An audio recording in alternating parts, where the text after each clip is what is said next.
اسرائیل اومده جونتون رو بگیره، خودتون یا عشقتون؟ عشقم. جونتون میخواد بگیره، خودتون جون خودتو بگیره؟ نه اونو. چرا؟ خودم مهمترم. عشقم. عشقم. چرا؟ خودم مهمترم. عشقم. من دیگه خودتو. چرا؟ که اون بتونه از بچه‌م نگهداری کنه. من همینطور خودم. ماره چرا؟ مسلما خودم. چرا؟ خب اگه وقتی میگید عشق آدم واسه عشق زنده است دیگه. خودم.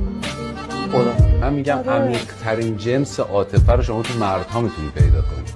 ما یک جایی در عمق وجودمون درگیر یک زن میشیم که هرگز زنها اون جا رو لمس نمیکنن در وجود خودشونا، چون ما تو سطح نمیایم که میریم تو عمق.